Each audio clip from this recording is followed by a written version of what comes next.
अश्विन पराशर जी भोपाल से। राधे राधे। राधे राधे महाराज जी। महाराज जी, जिस प्रकार आत्मा को भगवान की तलाश रहती है, क्या उसी प्रकार नहीं, भगवान आत्मा को भगवान की तलाश नहीं रहती। आत्मा ही भगवान है, आत्मा ही भगवान है, भगवान ही आत्मा है। आत्मा को भगवान की तलाश नहीं रहती। अंतःकरण में जो मैं तत्व का आरोप हो गया है, जैसे अपने शरीर को आपने मैं मान लिया। आप मानते हो ना कि मैं पुरुष हूं? नहीं मानते? ये भ्रम है, ये आपकी वर्दी है, पोशाक है। भगवान ने कहा वशांश जीर्णानि यथा विहाय नवानि गृह्णाति नरोपराणि। ये नई वर्दी है, आपको नई पोशाक मिली पुरुष शरीर की, लेकिन आपको ये ज्ञान नहीं है।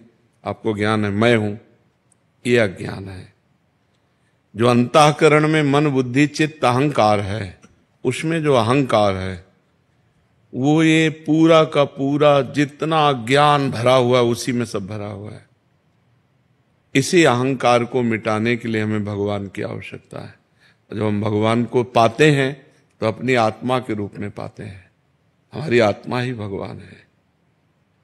आत्मा और भगवान में इतना अंतर नहीं है। वही आत्म तत्व भगवान है। वासुदेवा सर्वम इति समात्मा सुदुर्लभा। भगवान ही सबके हृदय में विराजमान है, वही आत्म तत्व के रूप में विराजमान है। तो आत्मा को परमात्मा की खोज नहीं है, परमात्मा ही आत्मा है। खोज है मैं को।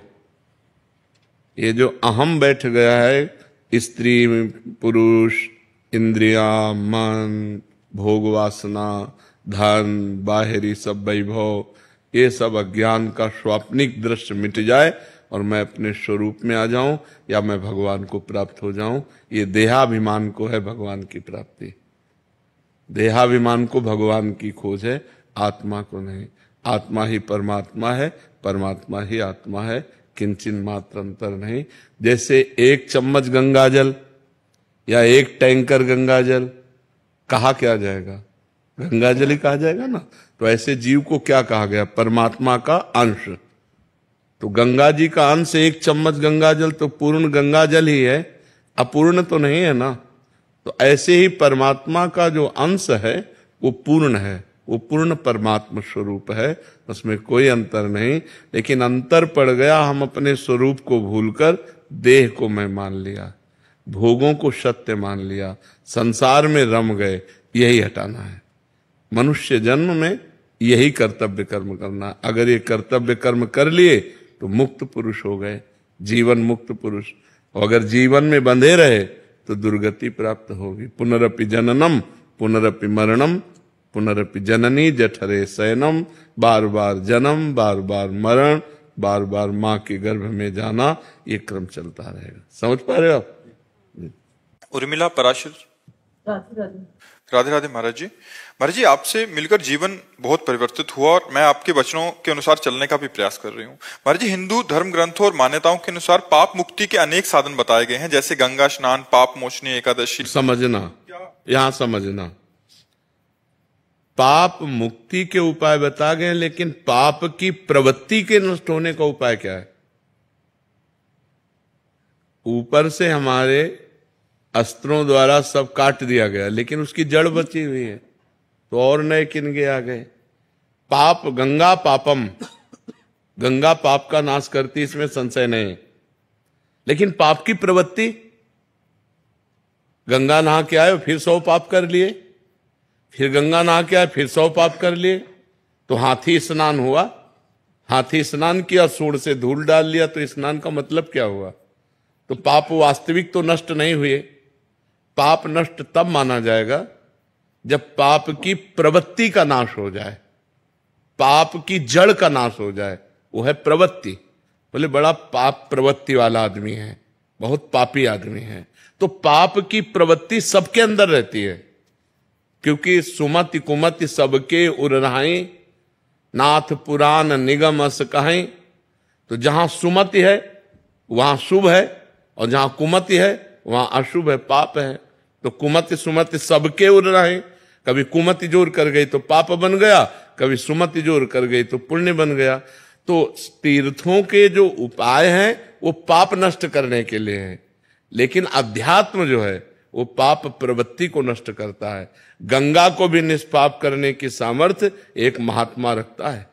तीर्थी कुर्वन्ति तीर्थानि, तीर्थों में चरण रख दे तो तीर्थत्व आ जाए, गंगा को स्पर्श कर दे तो गंगा निष्पाप हो जाए। क्यों? क्योंकि उसने पाप की प्रवृत्ति का नाश कर दिया। अध्यात्म पाप प्रवृत्ति के नाश के लिए। आप क्या कहना चाहते हैं? महाराज जी कह रहे हैं कि मतलब क्या पाप मुक्ति इतनी सहज और सरल है? हाँ है, क्यों नहीं है। रुई का ढेर पहाड़ लगा हो, एक दिया सलाई काफी है, छोटी सी चिंगारी काफी है। आप कहोगे पहाड़ है और चिंगारी, तो लगा के देखो, एक चिंगारी डाल दो, रुई का पहाड़ भस्म हो जाएगा। पाप रुई जैसा है। पाप है क्या? भ्रम। पाप है क्या? असत। पाप है क्या? स्वाप्निक। कोई सत्य सच्चिदानंद है क्या? भूल ही तो पाप है। एक सेकंड में अनंत पापों का नाश हो जाएगा। राम कहो, कृष्ण कहो, हरि कहो, राधा कहो, अंतिम श्वास आ जाए यही राधा राधा कहते हुए, अनंत जन्मों के पाप नष्ट होकर भगवत प्राप्ति हो जाएगी। अजामिल ने पुत्र के बहाने से नारायण पुकारा तो भगवत पार्षद आ गए और उसको परम पद की प्राप्ति हुई। जीवन भर वैश्यागमन किया, जीवन भर पाप किया, और अंतिम समय पुत्र के बुलाने में, पुत्र का नाम नारायण था तो बुलाया नारायण, बस इतने से काम हो गया। तो जड़ से पाप की प्रवृत्ति का नाश करने के लिए हमें नाम जप करना चाहिए, हमें शास्त्रों का सार समझना चाहिए। भगवद स्मृति, भगवद स्मृति का तार, राम राम राम, राधा राधा राधा राधा, कृष्ण कृष्ण कृष्ण। जो नाम प्रिय हो निरंतर उसको चलाओ, निष्पाप होकर इस लोक में परलोक में सब आनंद ही आनंद रहेगा। नाम जपत मंगल दिशि दशहु, दसों दिशाएं मंगलमयी होंगी। इस कलिकाल में और कोई साधन नहीं है, सच्ची मान लीजिए, एक ही साधन है, हरिर नामयु हरिर नामयु हरिर नामयु केवलम कलौ नास्तेव नास्तेव नास्तेव गति अन्यथा। कलयुग में कोई और गति नहीं, और कोई गति नहीं, और कोई गति नहीं, केवल हरि का नाम है, भगवान का नाम है। जितना नाम जप करोगे उतना मंगल होगा, नाम जप नहीं करोगे तो मंगल नहीं होगा। अगर गंगा जी का सेवन करते हो और नाम जप नहीं करते हो तो पाप नहीं रोक सकते तुम। देख लो प्रवृत्ति कैसे नष्ट होगी। गंगा जी से पाप प्रवृत्ति नष्ट नहीं होती, पाप प्रवृत्ति नष्ट होती भगवान के सुमिरन से, जिनके चरणों से गंगा जी निकली। गंगा जी कौन है? भगवान का चरणामृत। गांगम वारी मनोहारी मुरारी चरणच्युतम त्रिपुरारि शिरश्चारी।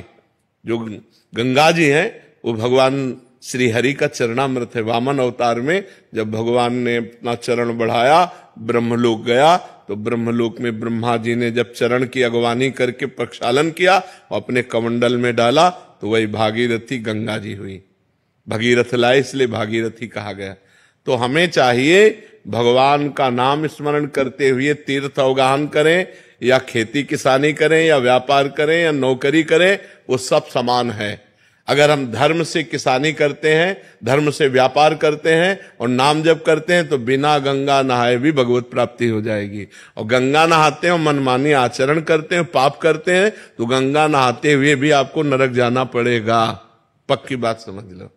चाहे जितने तीर्थ हैं वो सब तीर्थपाद भगवान के हैं, बिना भगवान का स्मरण किए हुए जीव का परम कल्याण नहीं हो सकता।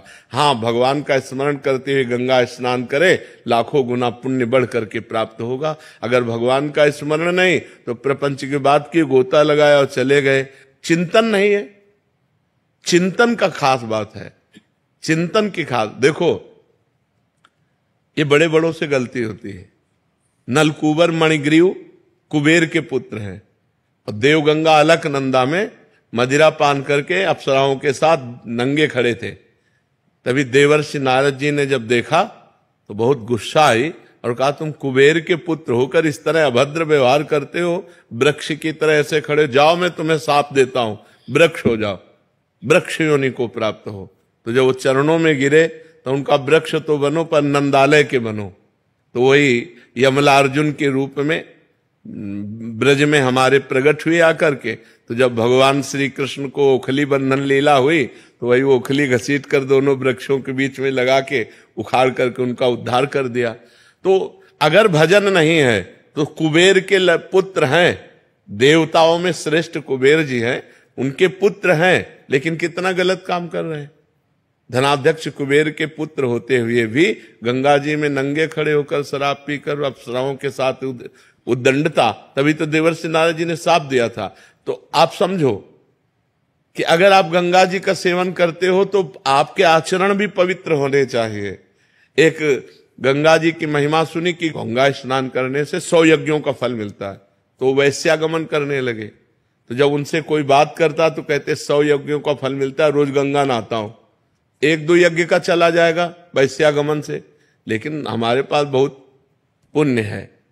तो गंगा जी एक दिन उसको ज्ञान देने के लिए बालिका के रूप में एक सफेद कपड़ा लेकर बार बार गंगा जल में डुबोती और फिर ऐसे बालों में गंदा कर देती, फिर गंगा जल में डुबोती। अब वो स्नान करने के लिए गए तो उन्होंने देखा, कहा ए लड़की, जब तुझे गंदा करना है तो साफ क्यों करती है, और जो साफ करना है तो गंदा क्यों करती है। तो उस समय कपड़ा गंदा ही था। तो उनका देख तेरी दुर्दशा यही है, जब तू वैश्यागमन करता है तो गंगा स्नान क्यों करता है, जब गंगा स्नान करता है तो वैश्यागमन क्यों, तेरी दुर्गति होगी। जैसे कपड़ा इस समय गंदा ही है ऐसे तेरी दुर्गति होगी, तू नरक को प्राप्त होगा। ये मत सोच कि तू ये गंगा स्नान का फल प्राप्त करेगा, 100 यज्ञ कर्ता का फल और 1-2 यज्ञ का फल चला जाए, तू नरक जाएगा क्योंकि तू पाप कर रहा है। तो गंगा स्नान का मतलब है आपकी बुद्धि शुद्ध हो, आपकी पाप प्रवृत्ति नष्ट हो, आपका भगवत स्मरण बने, आपके गलत आचरण रुके, तभी इन तीर्थों के अवगाहन का फल है। ये लोग तीर्थों में जाते हैं, तीर्थों का आनंद लेने थोड़ी जाते हैं, मनोरंजन करने जाते हैं। तीर्थ कैसे जाया जाता है, उपवास करके रहा जाता है 1-2 दिन, बहुत नम्र दैन्य नाम जप पवित्र। अब यहाँ होटल बुक करवा के धामों में और वे विचार करते हैं, मदिरा पीते हैं, मनमानी आते, तो ये तीर्थ अवगाहन थोड़ी हुआ, ये तो घोर पाप हो गया जो घोर नरकों में ले जाने वाला है। आजकल हरिद्वार, काशी, वृंदावन लोग भाव से तो 2-4 आते होंगे, नहीं तो मनोरंजन करने आते हैं और गंगा किनारे बैठ करके अपनी मनमानी आचरण करते हैं, खान पान में विचार नाना प्रकार। तो इससे क्या होगा, और पाप दृढ़ हो गया, घोर दुर्गति होगी। तो जब तक पाप की प्रवृत्ति का नाश न हो तब तक तीर्थों के अवगाहन का कोई फल नहीं मिला। इसीलिए भगवान ने कहा है, जो तुम्हारा प्रश्न बहुत सावधानी सुनना, व्रतांसी यज्ञ छंदांसी तीर्था नियमा यमा यथा वरुंधेत सत्संगा सर्वसंगोपह इमाम। मेरे को वश में करने के लिए तीर्थ अवगाहन, व्रत, नियम, धर्म, ये सब में एक ही बात है, महापुरुषों का संग। क्योंकि संत संग से प्रवृत्ति जो हमारी गलत है वो त्याग हो जाती है, पाप की प्रवृत्ति का नाश। अब आप एकादशी रहते हो, मनमानी आचरण करते हैं तो आपकी दुर्गति होगी। आप तीर्थयाटन करते हैं, आप गृहस्थ धर्म का पालन करते हैं, आप और भी सब, लेकिन मनमानी आचरण करते हैं, पाप करते हैं, तो आपकी दुर्गति होगी। तो सत्संग के द्वारा बुद्धि का भगवान में लग जाना, इससे बड़ा कोई फल नहीं है। भगवान शंकर जी कहते हैं, उमा संत समागम सम न लाभ कछुआन। क्यों? क्योंकि उससे हमारी बुद्धि का परिवर्तन होता है। हजारों लोग ऐसे हैं जो आकर के बताते हैं कि मुझे 1 साल हो गया, 2 साल हो गया, सब गंदे आचरण छोड़ दिए और नाम जप करता हूं, आज आपके दर्शन हुए। तो वाणी सत्संग की सुधार पहले कर दिया और मिलाया बाद में आकर के। तो सब तीर्थों के अवगाहन का फल, सब धर्म के कर्म का फल एक ही है कि आपकी पाप प्रवृत्ति नष्ट हो जाए, आपसे पाप आचरण होना बंद हो जाए, तो बात ठीक रहे। नहीं तो क्या फायदा, सब कर रहे हैं और फिर वही पाप आचरण कर रहे हैं, तो उससे कोई लाभ नहीं मिला। तो हमारे जो सदग्रंथों का लक्ष्य है वो है भगवान का स्मरण, अखंड स्मृति, हरिशरणम हरिशरणम, राधा राधा राधा। अगर ये है तो सब फल मिल गया, नहीं तो सो सब धर्म कर्म जर जाऊ, सो सब धर्म कर्म जर जाऊ, जहां न राम पद पंकज भाऊ। जोग कुजोग ज्ञान अज्ञानु जहां नहीं राम प्रेम प्रधानो। अगर भगवान के चरणों में प्रेम नहीं तो जोग कुजोग है, वो ज्ञान अज्ञान है, वो धर्म कर्म आग लग जाए। जिसमें भगवान के नाम में न प्रेम हो, भगवान के चरणों में न प्रेम हो। महाराज जी इसमें एक प्रश्न है कि महाराज जी क्या तीर्थ याटन या स्नान आदि या व्रत आदि नहीं करना चाहिए? ये करना चाहिए, पर पाप त्याग कर। हम आज जा रहे हैं, पापी पुरुष हैं, गंगा स्नान के निष्पाप हो जाएंगे, लेकिन हमें आगे पाप नहीं करना, ये नियम लेना चाहिए। हम हरिद्वार जा रहे हैं तो नियम लेना चाहिए, आज से हम पाप नहीं करेंगे। अगर आप हरिद्वार जा रहे हैं, गंगा स्नान कर रहे हैं, अपने पाप आचरण नहीं रोक रहे, तो आपको लाभ क्या मिला गंगा स्नान का? आपको वहां जाने का फल क्या मिला? वैसे ही कि वैसे गंदे तो बने हो, वही गंदे आचरण कर रहे हो। लाभ तो जब आपका परिवर्तन हो। इसीलिए सर्वश्रेष्ठ स्नान सत्संग है। अगर सत्संग रूपी गंगा में गोते लगा लिए, ज्ञान गंगा में गोते लगा लिए, तो फिर आप निष्पाप हो गए, पाप की प्रवृत्ति का नाश हो जाता है। इसलिए तीर्थों का जाना मना नहीं है, लेकिन तीर्थों में मनमानी करना मना है। आप तीर्थों में आज जैसे जाते हो ऐसे नहीं, होटल बुक कर लिया और मनमानी आचरण करो, ऐसे नहीं तीर्थों में जाया जाता। नम्र दैन्य व्रत उपवास भजन साधना त्याग तपस्या दान पुण्य, ये सब करने के लिए तीर्थों में जाया जाता है और नियम लिया जाता है। तो बोले भाई देखो अब हम बद्री नारायण हो आए, अब हमसे झूठ तो नहीं बोला जाएगा। पुराने लोग थे कि भाई हम केदारनाथ हुआ है, बद्रीनाथ हुआ है, अब हम झूठ नहीं बोल सकते क्योंकि हम बद्री नारायण के दर्शन कराए। लोग पहले नियम, देखो हम गंगा नहा के आ रहे हैं, हम झूठ नहीं बोल सकते, हम पाप नहीं कर सकते अब क्योंकि हमने गंगा स्नान कर लिया। ये है तीर्थों के फल का, अवगाहन का फल है हमारे आचरण सुधर जाए, हमारा चिंतन सुधर जाए। नहीं तो फायदा क्या हुआ हमें बताओ? फायदा क्या हुआ? आप गंगा नहा के आए फिर वही पाप कर रहे हैं, तो फायदा क्या हुआ? गंगा स्नान का लाभ क्या मिला? गंगा स्नान का मतलब क्या हुआ? वो तो पानी में तुमने गोते लगाया, गंगा स्नान कहाँ किया? अगर गंगा स्नान किए होते तो तुम्हारी भावना बदल जाती कि मैं गंगा जी का सेवन करके आ रहा हूं, आज के बाद कोई पाप नहीं करूंगा, आज के बाद कोई गंदी बात नहीं करूंगा। वही जीवन सबके बदल में। देखो यहां धाम आए हो भगवान के, जहां करोड़ों गंगा जी समानता नहीं कर सकती, क्योंकि जिनके चरणों से गंगा जी निकली वो स्वयं यहाँ प्रकट हुए, यहाँ खेले, यहाँ उनकी चरण रज, यहाँ उनका संपूर्ण जीवन भगवान का बाल लीला तो भगवान की यही संपूर्ण हुई ना। भगवान का वृंदावन धाम है, यहाँ आकर कितना लाभ लोग लेते हैं। बिहारी जी तो ऐसे कर गए, उनके चिंतन में चल रहा है ये खाए वो खाए वो खाए, धाम का आनंद ले रहे हैं क्या? कि यमुना किनारे बैठ करके 1 घंटा नाम कीर्तन किया, बिहारी जी के लिए रो रहे हैं, बिहारी जी का नाम जप कर रहे हैं। एक दिन आकर उपवास किया, पूरे धाम की परिक्रमा की लोटे रज में, और खूब भगवान का नाम जप कर, ये सब लाभ है। ये कहाँ लाभ ले रहे हैं? और पहले यहाँ लोग आते थे तो कपड़े उतार करके ऊपर के और फिर लौटते थे रज में, क्योंकि हमारे शरीर में ब्रजरज लगे, हमारा जीवन पावन हो। यहाँ का क्या चरित्र है, ये भगवान का परम पावन धाम। तो कितने लाभ ले जाते हैं, नुकसान ज्यादा कर जाते हैं। अब मसाला खाए चल रहे हैं, परिक्रमा मार्ग में थूक दिया, अब कोई भजनानंदी महात्मा जा रहा है भजन करते, उसका पैर पड़ा, तुम्हारे सारे पुण्य नष्ट हो गए। आप चाट पकौड़ी खाए, दोना फेंक दिए, कोई भजनानंदी वैष्णव, और उसका जूठा तुम्हारा दोना उसके पैर में लगा, तुम्हारे पुण्य नष्ट हो गए। अब ये कौन जानता है? तो धाम आए तो बहुत पवित्रता पर, तीर्थों में जाए बहुत सौभाग्य, लेकिन वहां कैसे रहना चाहिए, ये वहां हमसे पाप न बन जाए, आगे हमसे कोई पाप न हो जाए, ये सावधानियां रखनी चाहिए। महाराज जी कह रहे हैं कि कभी कभी मासिक धर्म से पहले और कुछ दिनों बाद कुछ चेंजिंग आता है शरीर में, ऐसा तो कह रहे हैं कि काम की अनुभूति होती है महाराज जी, मतलब उसको फिर मेरे जीवन में कोई पुरुष नहीं है, फिर मैं इतना ज्यादा समस्या हो जाती है कि नींद खुलते ही फिर क्रिया हो जाती है, फिर मतलब ये पूरा उसका सिद्धांत भी है। यह है कि मासिक धर्म के 1 सप्ताह के बाद जब पवित्र होती है स्त्री तो उसको वेदना होती है, और सिद्धांत भी है। तो अब उसको सहना पड़ेगा। जब पति नहीं है तो व्यभिचार की आज्ञा तो शास्त्र देता नहीं है, फिर राधा राधा राधा राधा रटकर ब्रह्मचर्य धारण करना चाहिए, ब्रह्मचर्य की भावना पुष्ट करनी चाहिए। अब इधर अपने जीवन को इस तरह से बर्बाद करने से तो कोई लाभ मिलेगा नहीं। अगर हम अन्य प्रक्रियाओं को स्वीकार करते हैं तो वो सब निषेध ही हैं, वो हमारे जीवन को नष्ट ही करेंगी। तो हमें लगता है कि या तो पुरुष का वर्ण कर ले, किसी सदपुरुष का वर्ण कर ले, और अपनी गृहस्थ धर्म से रहे, और या फिर उसको सहन करके ब्रह्मचारी बना रहे। ऐसा नहीं है कि हमारे अंदर जैसा आवेश आया, वेग आया, हम वैसे ही कर ले। फिर तो हम में और पशु में अंतर क्या रह गया? हम मनुष्य हैं, वेग आता है, राधा राधा राधा राधा, शांत भाव, कोई क्रिया नहीं करनी, कोई बस 2-4 दिन में शांत हो गया। अगर हम अभ्यास करें तो 2 मिनट में शांत हो जाए। ठीक तब होता है जब ज्ञान हो जाता है। तो खूब भजन करो, ब्रह्मचर्य से रहो, भगवान से रो, कोई इधर उधर की क्रियाएं मत करो। और आजकल जैसे व्यवहार हो रहे हैं कि आज इस पुरुष से कल उस पुरुष से, ये मतलब बहुत गंदी बात है और इससे दुर्गति प्राप्त हो जाएगी। इसमें धर्म नहीं है, बिल्कुल पाप ही पाप आचरण है। बहुत संभल के, बहुत सावधानी से कदम बढ़ाओ, जिंदगी कहीं खतरे में ना पड़ जाए।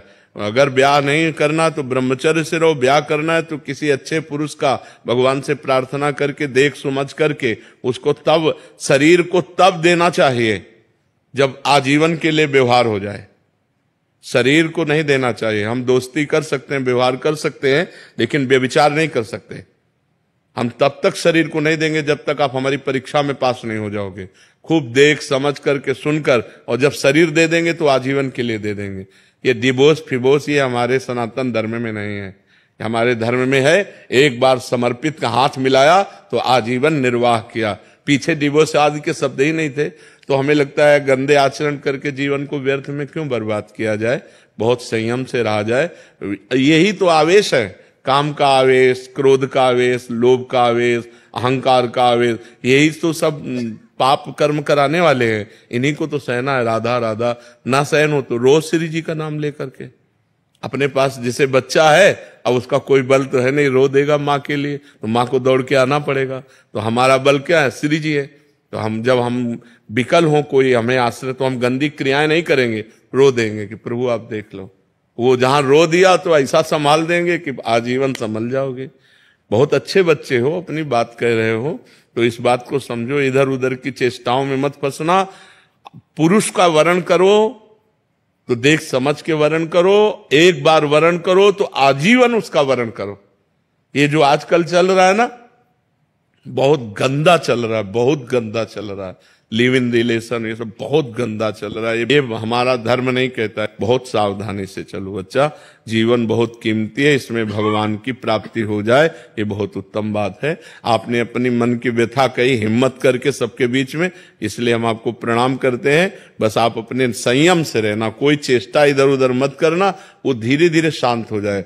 जैसे आज हमको 100% जलाया, हम सह गए, तो कल 90% जलाएगा, फिर 80%, फिर धीरे धीरे धीरे धीरे फिर खत्म हो जाता है। बच्चापन से बाबा जी 13 वर्ष की अवस्था से, और जिंदगी में किसी माँ बहन को, पीछे जब गंगा किनारे जवानी पूरी रही, अब तो इसलिए देख रहे हैं कि प्रश्न उत्तर बातचीत सब ऐसा नहीं, पर जिंदगी में हमने ऐसे नहीं देखा। छूना, बातचीत करना, मिलना तो बात जाने दो, ऐसे नहीं देखा, फेस टू फेस नहीं देखा। सदैव ऐसे ही रहे। और गंगा किनारे कौन देखने आता है? खाना तो मिलता नहीं था, रहने का ठिकाना नहीं, गर्मी सर्दी बरसात 20 वर्ष ऐसे काटे। धीरे धीरे धीरे धीरे धीरे तब वही अनुभव कह रहा हूं कि पहले 100%, फिर 90% उसको देखा है, फिर 70%, फिर कम परसेंट होते होते होते अब शांत एकदम। जब शांत हो गया तब सब कुछ मिल गया। जब शांत नहीं था तो ना खाने का था, ना रहने का था, ना कुछ नहीं था। और जब इच्छा नहीं है तो दुनिया की चीजें तो हम इसलिए कहते हैं कि धैर्यपूर्वक सहो, ये सहना तुम्हें महान बना देगा। गलत आचरण में मत उतरना, ये सबके जीवन में रहता है। कोई ऐसा यहां पैदा ही नहीं हुआ भगवान या भगवान के महान भागवतों के सिवा जिसको काम क्रोध ने अपनी चपेट में ना लिया हो। सबको रोना पड़ा है, सब भजन करके आगे बढ़े हैं, सबके ऊपर भगवान की कृपा हुई जो निष्काम हुए हैं। नहीं तो सब पूरा संसार इसी में तो फंसा हुआ है। बहुत धैर्यपूर्वक रहे।